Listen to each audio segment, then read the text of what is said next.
လူတွေကအိမ်ကိုလွှမ်းနိုင်အမေလိုသာအော်လိုက်တာပါတကယ်ကအိမ်ဆိုတဲ့အဆောင်ဥထံအမေကိုပို့ပြီးတော့လွှမ်းတာပါလူတွေကနီးလို့ရင်တန်မိုးမမြင်တတ်ကြဘူးဆိုတာတကယ်ကိုမှမှန်လွန်းတဲ့အမေအနားမှာရှိနေတော့ကအမေရဲ့စေတနာတွေမေတ္တာတွေကိုသားတို့သမီးတို့အလုံးစုံမမြင်ခဲ့ကြဘူးအခုတော့အဝေးကြီးကိုရောက်သွားမှပဲကိုယ်တိုင်အခက်ခဲတွေနဲ့ကြုံလာမှပဲအရာရာဟာဘလောက်တန်မိုးရှိမှန်းသားတို့သမီးတို့သိလာရတော့တယ်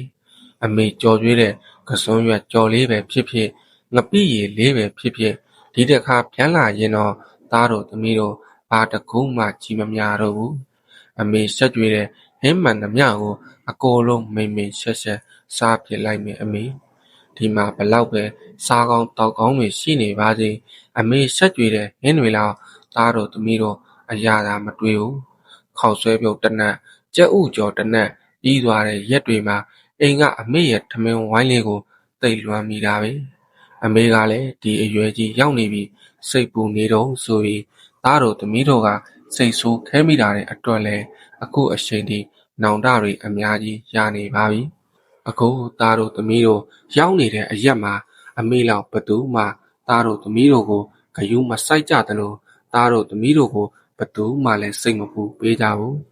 အမေရဲ့သားတို့သမီးတို့ကိုအရင်လိုလေစိတ်ပူပေးပါဦးနေထိုင်မကောင်းဖြစ်တဲ့အခါအမေရဲ့ရှင်ခွင်နွေးနွေးလေးဟာတာမန်ထက်ပိုးပြီးလွမ်းမိတယ်အမေဆိုရင်တော့ခေါက်ဆွဲပြုတ်စားမလားစံပြုတ်စားမလားလို့အမေကမေးခဲ့တယ်လို့မျိုးဒီမှာတော့ဘသူမှမေးဖို့မရကြဘူး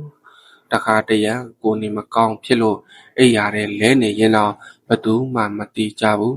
အမေဆိုရင်တော့ကူပူလေးတဖွာဖွာစမ်းပြီးဘယ်နေရာမှာနားလဲဘယ်နေရာမှာကြိုက်လဲလို့အမေကတဖွာဖွာမေးတယ်အမေရဲ့အပြုံးတွေရဲ့အောက်မှာသားတို့သမီးတို့ရဲ့ယောဂတွေဟာအကုန်လုံးတတ်တာသွားသလိုပဲအဝေးရောက်နေတဲ့သားတို့သမီးတို့အတွက်တော့အမေရဲ့စကားတန်တွေဟာစိတ်တစ်ခွက်လိုပါပြီနောက်ဆိုသားတို့သမီးတို့စိတ်မဆိုးတော့ပါဘူး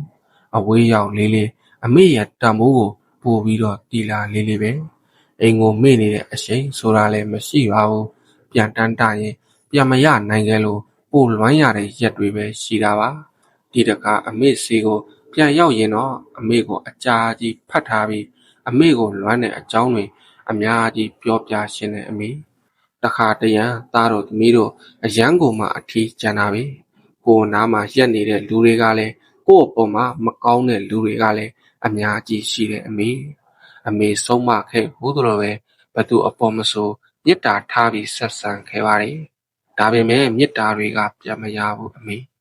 ကိုကမေတ္တာထားသလောက်ပြန်ပြီးစော်ကားရှင်ကြတဲ့လူတွေကြီးပါပဲတခါတရံသားတော်သမီးတော်အရန်ကိုမှနာကျင်ရတယ်အမေအဲ့ဒီအခါကျရင်အမေရဲ့အဆုပ်အမတွေနဲ့ပဲအမေရဲ့အပြုံးတွေကိုပဲပြန်မြင်အောင်ပြီးအာတင်နေရတယ်လောကကြီးကအမင်းတင်ပေးခဲ့သလောက်မရိုးရှင်းပင်ပဲအမေရဲ့မေတ္တာကိုအရှင်းခံပြီးသားတော်သမီးတော်ကြံ့ကြံ့ခံနေပါတယ်အမေအဝေးတနေရာမှာသားတော်သမီးတို့တယောက်တည်းရုန်းကန်နေရတဲ့အခါတိုင်းအမေရဲ့ရှင်ခွင်လေးကိုပဲတန်တာနေမိတယ်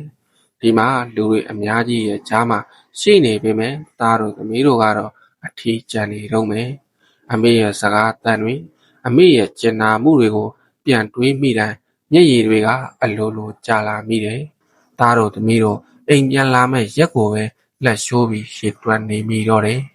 အဲ့ဒီနေကြရင်အမေဆက်ကြွေတဲ့ထမင်းလေးကိုအဝါစားပြီးအမေရဲ့အနားမှာကလေးတယောက်လိုရွှဲရှင်နေမိသေးတယ်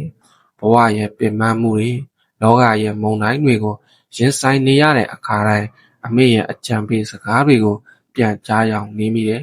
စိတ်ရှိပါတိခံပါဆိုတဲ့အမေရဲ့အစုံအမတွေကသားတို့သမီးတို့အတွက်တော့အဖိုးမဖြတ်နိုင်တဲ့ယတနာတွေဖြစ်နေလိုပါပဲအခုမှအမေရဲ့မေတ္တာကဘလောက်တောင်နှက်ဆိုင်ပြီးကြက်ပြတ်မှန်းသားတို့သမီးတို့ကောင်းကောင်းကြီးနားလည်ခဲ့ရတယ်အမေရဲ့စိတ်ပူမှုတွေဟာရှိနှောင်မှုမဟုတ်ပဲအလုံးရှုံဆုံးသောအကာအကွယ်တွေဆိုတာသားတို့သမီးတို့သိသွားပါပြီဒီတခါအိမ်ပြန်ရောက်တဲ့အခါကျရင်အမေနဲ့စကားတွေအများကြီးပြောပြီးအမေရဲ့အပြုံးတွေတဝါကြီးထိုင်ကြည့်ရှင်နေမိသေးတယ်အမေကြမ်းမအောင်နေပြီပါသားတို့သမီးတို့အတွက် အမေကအရာအလုံးထက်ပိုပြီးတော့အရေးကြီးနေလို့ပါအမေရဲ့ရင်ခွင်ဟာသားတော်သမီးတော်အတွက်တော့အလုံးရှုံဆုံးနဲ့အနှွေးထွေးဆုံးနေရာလေးမို့လို့အမြဲတမ်းမျောလင့်တန်တာနေမိပါတယ်အမေကိုသားတော်သမီးတော်တိတ်လေရှစ်တယ်တိတ်လေလွမ်းမိတယ်အမေကျွန်တော်ကတော့ဝေဖြိုးအောင်ဖြစ်ပါတယ်